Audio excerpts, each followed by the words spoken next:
My name is Erica, and I'm a fourth-generation Alaskan living on Dena'ina lands. Alaska is truly a special place, and the moment that you step onto the tundra or onto the boreal forest, you instinctively honor the first Alaskans for their bold, pioneering spirit and their love of the Great Lands. I am inspired by tradition, family heritage, and values that first Alaskans have passed down for thousands of years, most especially the harvest of the sockeye salmon that come into the Kenai River in late July. My family and I fish on the river with a rod and a reel for hours at a time when over 100,000 sockeye salmon come into the river each day, making their journey to spawn. We then process and smoke and can this fish to preserve it for the long winter months. Although arduous and tedious, I believe in the legacy of honoring the land. Everything it provides for us is a gift, and I'm committed to being a lifelong student and a steward of these beautiful, abundant lands. Wells Fargo is proud to be this year's Land Acknowledgement sponsor for the 32nd Annual Women of Achievement Awards. Wells Fargo and YWCA Alaska recognize the indigenous land on which all Alaskans live. We thank, honor, and recognize our gracious hosts from the Dena'ina in Anchorage, where YWCA Alaska and this year's awardees work, live, and play on their homeland. We thank, honor, and recognize the Inupiaq and St. Lawrence Island, Yupik in the Arctic, Athabaskan in South Central and Interior Alaska, Yupik and Cupik, Unungan and Sugpiaq in Southwest Alaska, and Eyak, Haida, Tsimshian, and Tlingit in Southeast Alaska and the Inside Passage. For thousands of years, indigenous people cared for and stewarded the natural world. They took care of the land and the animals that inhabit Alaska. We honor and acknowledge the traditional, current, and future caretakers of this land. Thank you. Hi, I'm Representative Ivy Sponholz. This year's themes of optimism, resilience, vision, and hope, and opportunity are appropriate. The last year and a half have required that we all dig deep to find our inner toughness and resilience in ways that many of us have never had to do before. In many ways, women are exceptionally well primed for this. We face headwinds in our ability to receive the respect and recognition that our efforts often deserve. To continue to push forward day after day in this work, while also parenting, takes incredible vision, hope, and an optimism that tomorrow, next week, next month, or even next year will be better than the one in which we sit. When I think about these traits, I have to think of my mother, who for me is both the ultimate visionary and has exhibited extraordinary resilience in her life today. Ann Sponholz, who was born Ann Hawley, was the oldest of 5 children born to 2 parents who weren't well equipped to parent. Her childhood wasn't easy, but she wasn't beaten down by this experience. Instead, she believed that she could come to Alaska, start all over, and build a life that would look very different than the one she was born into.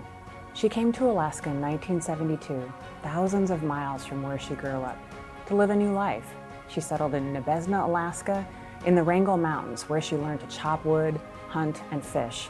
A year later, she gave birth to me in a dry log cabin, which I think speaks to her courage and toughness. My mom is tenacious in her belief that she could raise a strong family despite not having a roadmap. Instead, she built her own roadmap.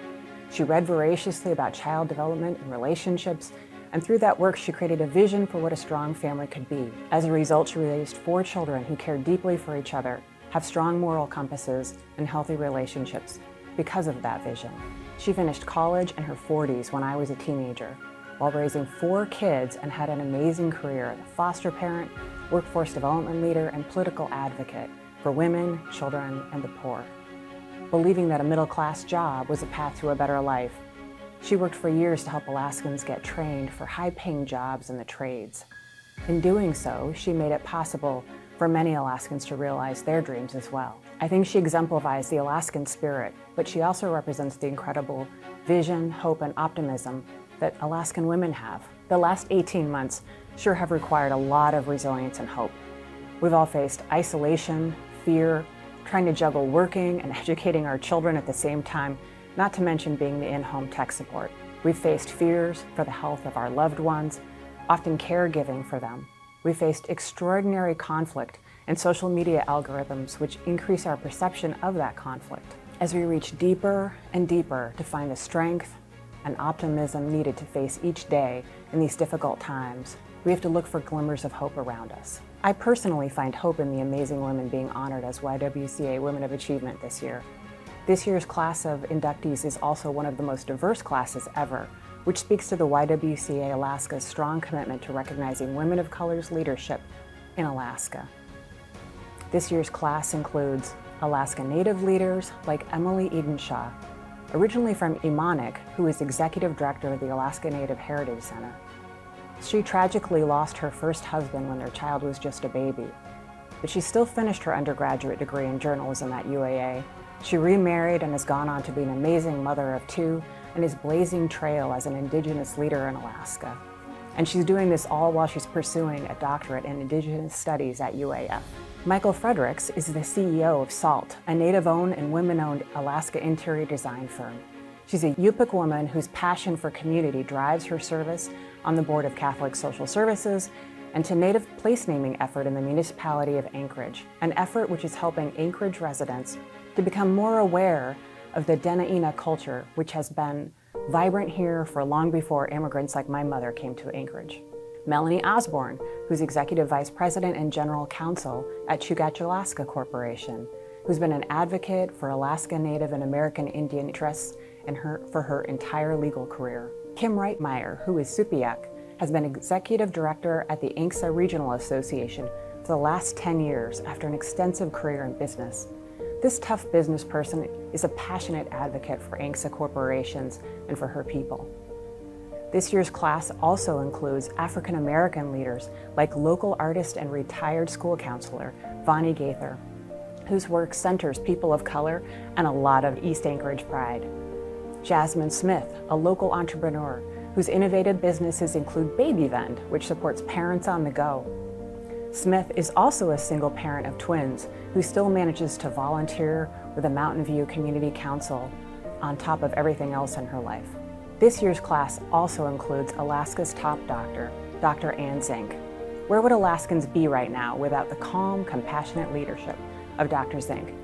She's been a beacon of hope, optimism, and resilience for all of us throughout this pandemic. Her ability to communicate complex information with both clarity and compassion has guided us all and made her a hero for many Alaskans. Dr. Zink has also demonstrated very aptly that empathy is a leadership trait, proving that many times the best person for a job is a woman. Officer Angie Salvato has worked in law enforcement for 20 years. She's actually eligible to retire in 2 weeks. Congratulations on a career well served. She also started the nonprofit Anchorage Cops for Community, which introduces Anchorage kids to law enforcement in positive ways. Monica Shah is an Indian American woman who grew up in both the United States and India. She is a well-respected anthropologist and currently the Chief Collections Officer and Chief Conservator at the Anchorage Museum. Julie Riley is a retired UAF professor emerita of horticultural for 30 years. She founded the Refugee Agricultural Program at Catholic Social Services in 2007. It's now a 7,000 square foot growing space in Mountain View, which has served as a training ground for hundreds of refugees from across the globe. And as we think about these and all of this year's YWCA Alaska Women of Achievement inductees, I think that we can agree that these women leaders exemplify optimism, resilience, vision, hope, and opportunity. It is these women's passionate commitment to ensuring that Alaska is a better place for their children, your children, their grandchildren, and all of their great-grandchildren makes them worthy of this recognition. So join me in congratulating the 2021 YWCA Alaska Women of Achievement. Hello there, and welcome to this year's YWCA Women of Achievement. Throughout the years, I've been honored to MC this event to help recognize the many Alaska women who have been a positive force in our community and our state.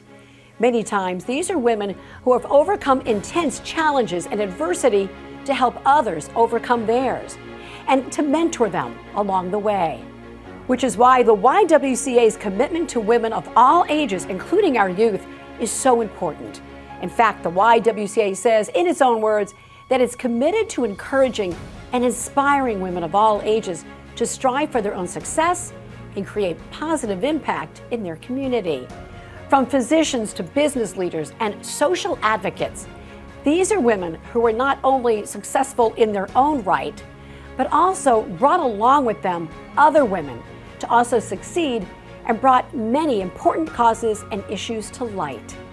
The mission of the YWCA is to eliminate racism, empower women, and to promote peace, justice, freedom, and dignity for all. And we are so fortunate that every year we have so many candidates and in turn honorees who work tirelessly and year-round to help Alaskans achieve that goal, to empower each one of us to be part of the solution instead of part of the problem. With a united front for positive works of care and compassion, we can do just about anything.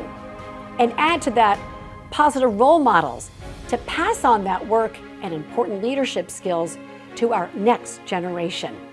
I would like to thank this year's honorees and the hundreds from decades past for dedicating their lives to improving the lives and future of not only women, but so many other Alaskans who benefit from their dedication and work all along the way. On behalf of our community, thank you and congratulations. Good evening. We're delighted that you have joined us to celebrate exceptional women and youth leaders here in Alaska. I'm Teresa Lyons, CEO of YWCA Alaska. It is my honor to greet you and welcome you to the 32nd Annual Women of Achievement and Youth Awards. Our theme is optimism, resilience, vision, hope, and opportunity. Together as Alaskans, we are experiencing turbulent times, which indicates that transition or change is happening. The health crisis, the civil unrest, the fight for social and climate justice is top of mind every day.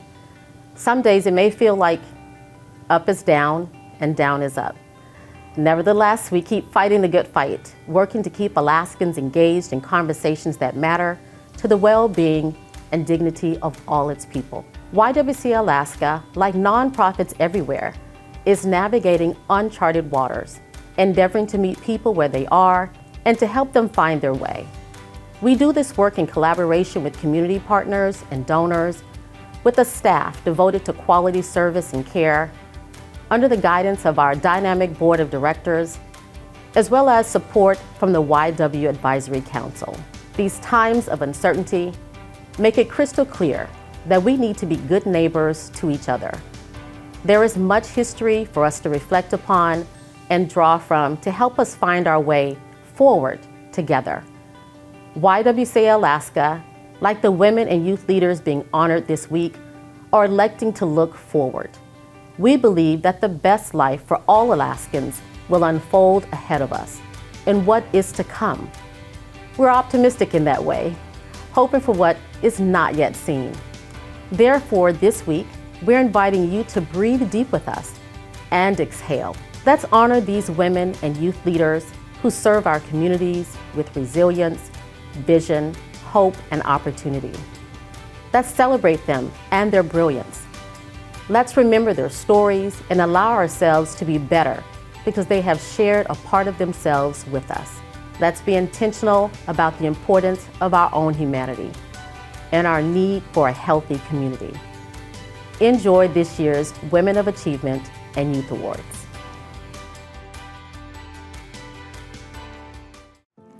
Welcome everyone to the first night of our Women of Achievement Awards event. My name is Stephanie Holthaus, and I serve as the board chair for the YWCA of Alaska. We are so glad you are joining us, and I am so honored to speak with you tonight briefly about the social justice program and how the Y is advancing our mission to eliminate racism, empower women, and to promote peace, justice, freedom, and dignity for all. We've had a difficult couple of years during this pandemic, and we are still struggling in many ways. But I believe that as human beings, we are also learning and evolving through this time. Because so many social equity issues have become clear due to the pandemic, and due to the ongoing blatant displays of racial violence in this country, it is much harder now for anyone to turn a blind eye to the systemic injustice that is the basis for our current society. People all around the world are becoming more aware, more active, more demanding, and more powerful. I believe we are living in a moment when people will come together to create a world that is based on justice and equity, that we will utilize and demonstrate our humanity to bring about that just transition. Our work at the Y is ultimately about creating that world, and I know that we're having an impact. We are providing a platform from which that new world can spring up. Our social justice work is based on two foundational beliefs. We believe that education is transformative and that communication, especially the stories we tell each other about our lives and our world, are key to forming a more just and inclusive. We are very proud to offer new diversity workshops and to be the go-to source in this community for this type of service. We offer free community classes and fee-based private trainings for businesses and nonprofits. The topics of these workshops include implicit bias, anti-racism and whiteness, and the impacts of microaggression in the workplace and in our communities. Other social justice programs include story circles and educational book and film discussions. Thank you again for joining us this evening. I look forward to the rest of tonight's event. Matson is a company that talks about being part of our community, but they are actually in our community. Just seeing people wanting to reach out in their spare time and do things throughout the community has made me really compelled to do the same. I lived offshore for several years in Kodiak, and I know how much our communities depend on those ships arriving. Up here, we all stick together because, first and foremost, we're family in our communities.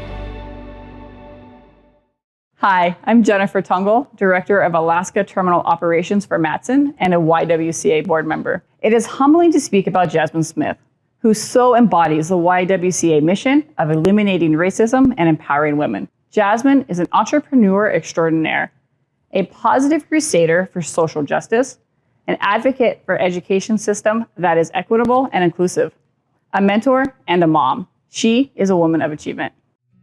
My name is Jasmine Smith, and I have been in Alaska since 1989 when I was 4. My family is originally from Savannah, Georgia and Sumter, South Carolina, and we moved up here. My mom was in the military, and she made the choice to raise me here in Alaska because she saw a lot of opportunities. So I attended Eagle River Elementary, Gruening Middle School, Chuyak High School, and Sheldon Jackson College in Sitka for a little while. And I have been here ever since, running businesses and giving back to my community. So there's 3 different entities that I started. So I have Baby Vend LLC, and that's like a vending machine company. You know, we do custom vending machines geared towards ages 5 and younger, lactating moms and parents that are traveling. We also do vending consulting. I have a co-working space called Emoja Co-working, and it's geared to be an empowering co-working space for entrepreneurs with a focus on culture. So everything in that space is geared towards cultural empowerment. And then I originally founded the Business Boutique, but I realized quickly that that wasn't meant to make money. So it became a nonprofit, and that's like business development consulting and community empowerment and civics. I would honestly say one of my most defining moments was when I had to finally make the choice to walk away from like regular work and choose to go into entrepreneurship 100%. It was scary. You know, it's the unknown. There was no paycheck anymore. That was terrifying for me, but I'm glad I did it. And I feel like going into entrepreneurship 100% is what has allowed me to have the life that I have now and be available for my kids. Sometimes you gotta just see that fear through to get to the end game. Like sometimes fear is part of getting to the end. I am an entrepreneurial nerd, so I tell people I don't even see what I do as work. I thoroughly enjoy it. It's fun. And I love what I do because my goal isn't just to be a quazillionaire. Like I want to be a quazillionaire who can like sprinkle money all over the place and help other businesses and help communities, especially like ones that have like less access to resources. So that always excites me. Like I love what I do and it's fun, and I know that I have a bigger picture and mission. The reward that I get is seeing people thrive, you know, working together. When people say that donation helped or that rally helped or that event helped, you know, that makes me feel accomplished and that makes me feel inspired. And it's empowering because like I tell people all the time, just because we're business owners, it doesn't mean we can't have a civic minded mission. It doesn't mean that we can't be involved in our community and give back. So when I'm able to like donate my time or like our products or show up or volunteer, you know, it makes me happy because it shows that my business is impactful beyond just finances. and beyond just me, and my employees. I am very big on everybody working together and giving back and uplifting. And I am a firm believer that businesses and nonprofits can coexist. And I believe that, businesses have a responsibility to support nonprofits in their community when they can. Just pick a job that is true to what you enjoy, and just know that you can be successful and happy in whatever you choose.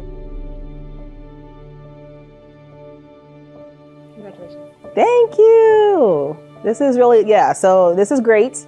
And like I was saying, I had imposter syndrome. I was shocked when I got the email that said I was going to get this. I've heard about this award for many years and saw a lot of women that I look up to got this award. So to be recognized is impactful. And like I was saying, I wanted to shout out other women entrepreneurs and other entrepreneurs of color and other parent entrepreneurs who are juggling a lot and trying to thrive and just make it.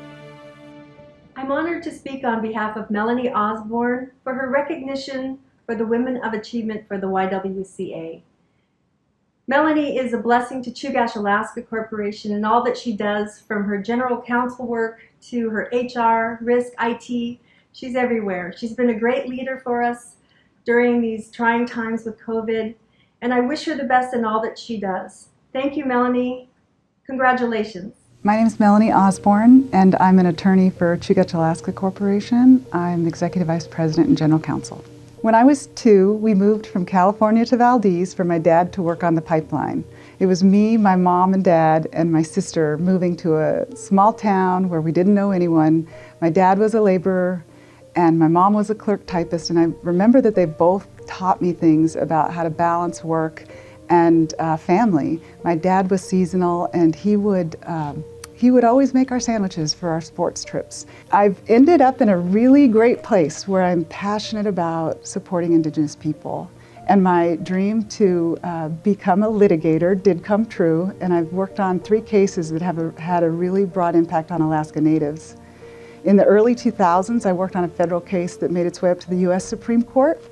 It was a case regarding Indian Self-Determination Act contracts and compacts, and we received a unanimous win that these self-determination contracts are true contracts that have to be paid in full by the federal government.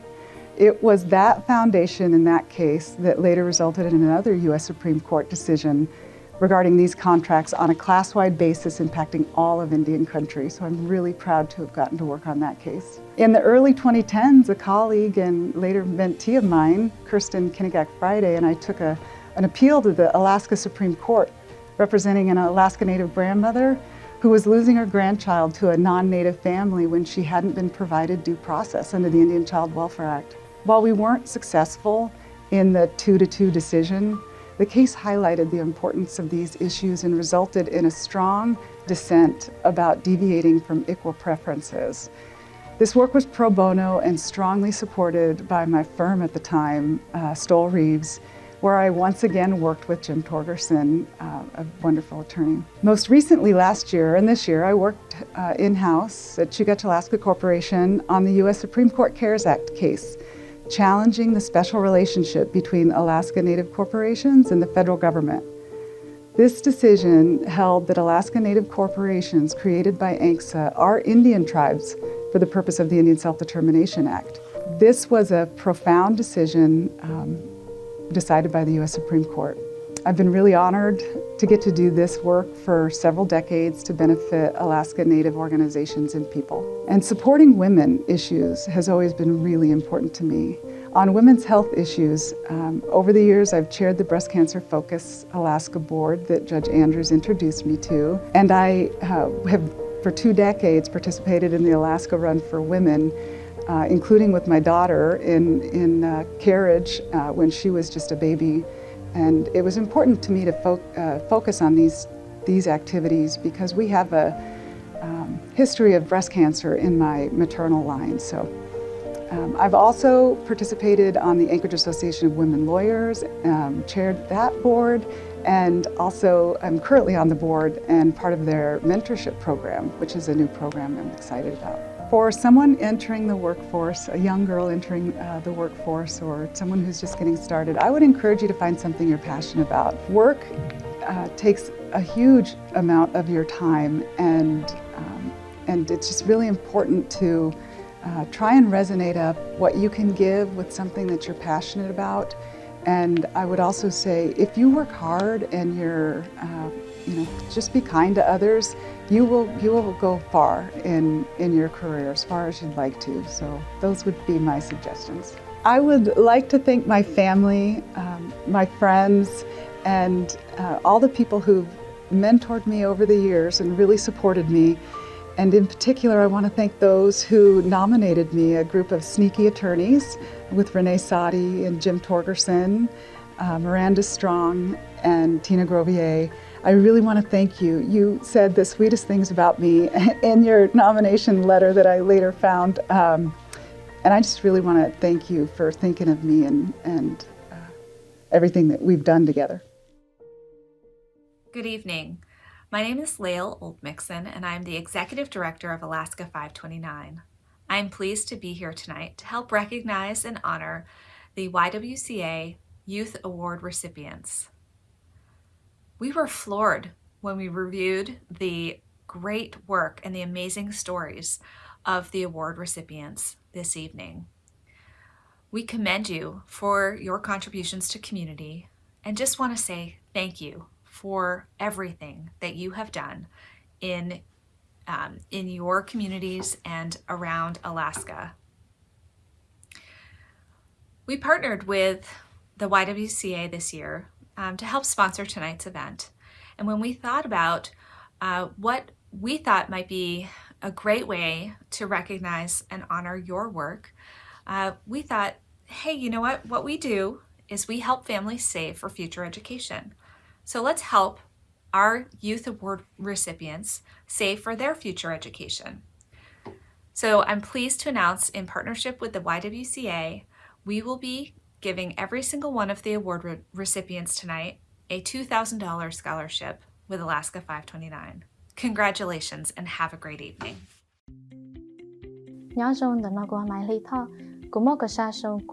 Anchorage, Alaska. High School.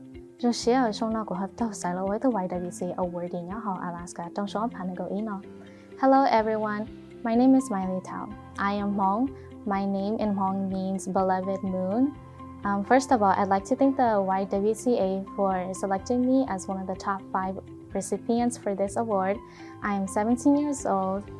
I was born in Thailand. I immigrated to the United States of America when I was 3 months old, along with my family. I have 5 brothers and 4 other sisters. I'm currently attending Bartlett High School as a senior this year, and as of right now, I also have a part-time job as a Taco Bell manager.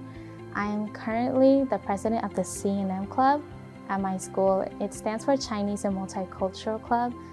It actually used to be 2 different clubs, but back when I became the president of the clubs, I decided to merge them together so it makes everything else easier. I am also a member of the Link Crew Leaders in my school, and as a Link Crew Leader, we help guide freshmen or any new students of any grade and just tour them around our school, show them around our school. I also participate in our school's art gallery. I work with clay, so it does get super messy, but that's part of art, which I love. But these things don't come easy growing up. Growing up, I struggled with my body as a girl, and it took me a long time to accept myself.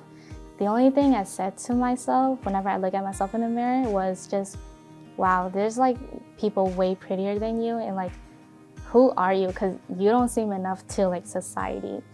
And within that same year, I came across this video on Instagram, and in the video, there was a girl who wanted to find herself and love herself.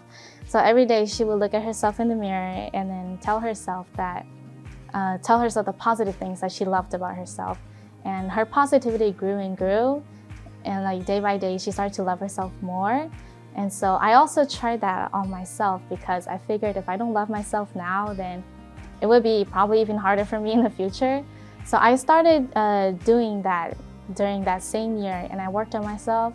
And I looked at myself in the mirror, and the first thing I said to myself was, I love my eyes. I love how they shine and how they surround the moon, which also surrounds with my name. And my positivity grew from there. And so that's how I came to love myself. Now you'll never see me say anything like that negative about myself anymore. Today you'll see a young woman standing with body positivity and peace. You see a young woman making a change in today's society as well. After completing high school, I plan to further my career in college to work in the police department as a police officer or to work in the law field as a lawyer. My main goal is to help prevent human trafficking, domestic violence, or any kind of abuse.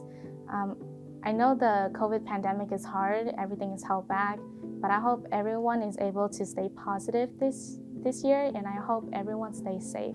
Last but not least, I'd like to congratulate the ladies who got selected along with me for the YWCA Awards. Congratulations, everyone. Congratulations. All right, thank you. I'd like to thank my parents for giving me a chance to come to the United States so that I would have like a higher chance of becoming a successful woman. I'd also like to thank my siblings who are really supportive of what I do. I also like to thank my friends, my closest friend, Tang. I really love her. She's so nice to me and she supports me whatever I do. So I really thank her. I also like to thank the YWCA program for also selecting me for this award. So I'm really thankful for everyone. Wow, what an impressive group of talented Alaskan women. Congratulations to all of this year's awardees. Hello everyone, my name is Stephanie Holthouse and I am honored to be the board chair for the YWCA Alaska this year. As you know, it takes money to do the work of the Y. Our programs require staff in the community working with individuals one-on-one. These days, that means phone calls, Skype calls, and online classes. This style of work is labor-intensive and expensive, but it yields by far the very best results. It's so important to make personal connections and work with individuals where they are. A lot of women who depend on our services don't have a regular address or a reliable phone number. This means we need to be reliable, accessible, and dependable so they can find us and get the assistance that they need. In these uncertain and changing times, one thing I know is that Alaskans support Alaskans. Our independent state has a long history of supporting our own, and I am here to ask you to support the YWCA. The best way for you to give is to become a member of YWCA Alaska. Members make annual or monthly donations to support the important work that we do. Monthly giving is a great way to provide stable, long-lasting support. It allows you the convenience of spreading out your gift and allows us to plan for the future. Our monthly giving program is called the Tapestry Alliance because monthly givers are so important to us. They're woven into the tapestry and the fabric of our organization. However you choose to give, please give. Head to our website right now at ywcaak.org/donate to make your gift today. Thank you very much.